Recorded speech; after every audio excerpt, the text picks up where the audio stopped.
It is high time for France to lift its knee off our neck and put an end to this unjust oppression. Centuries of misery, human trafficking, colonization, and neocolonization have caused immeasurable suffering.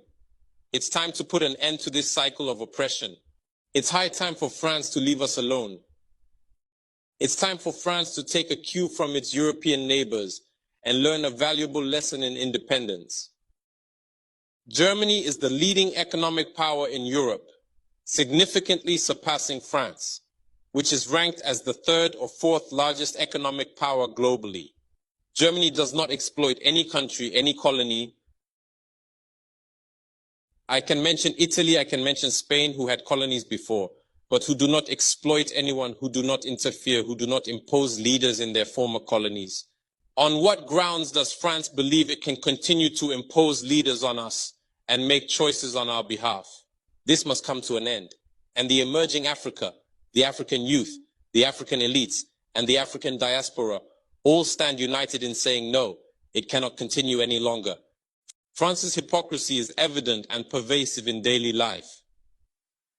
Let's examine the cases of Mali and Chad as prime examples of this hypocrisy. In Chad, where the constitutional process has been interrupted, France applauded and its president visited to officially consecrate the new king's coronation ceremony. In Mali, where it is not the constitutional process that has been interrupted, but the transition process, France has condemned and even packed up its things to say that it is leaving Mali. That's hypocrisy.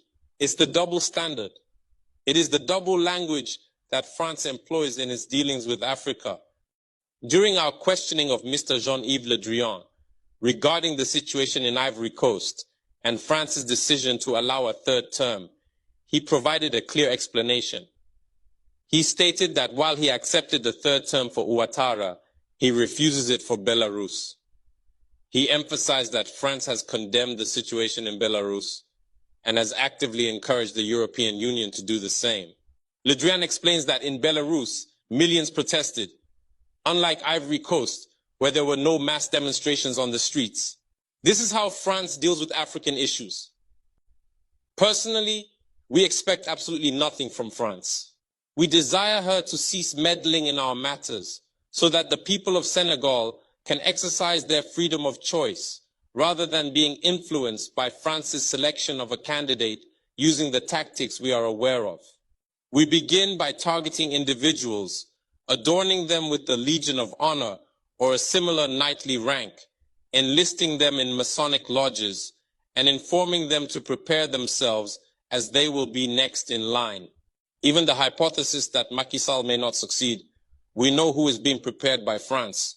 This must come to an end. It will not occur in this manner any longer. Let's be clear. We have absolutely nothing against the French people.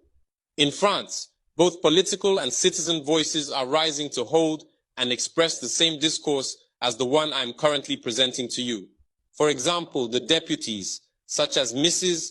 Frédérique Dumas, who regularly speaks on the platform of the Assembly, who regularly writes to the Minister of Foreign Affairs, since she is a member of the Foreign Affairs Committee, to raise this unfair behavior of France towards Africa, hold the same speech as us. The same Mr. Jean-Luc Mélenchon, Jean-Paul Lecoq, André Chassaigne, all deputies, hold the same discourse as us, and hundreds of other voices. The NGOs, like other non-profit organizations, are doing remarkable work in the same direction. We strongly urge France to listen to the voices that speak to it about our plan for a more collaborative, fairer, and sustainable partnership between Africa and France. It is crucial that we work together towards a future that is equitable, just, and environmentally conscious. If she listens, I believe we'll have beautiful days ahead in our collaboration together. If he doesn't know how to cut it, thinking he can continue to function like in the time of our grandfathers, this African youth no longer accepts it. France must make preparations for a definitive break and completely withdraw from Africa. Africa belongs to Africans, not France. She belongs to no one else, neither China, nor the United States, nor anyone else.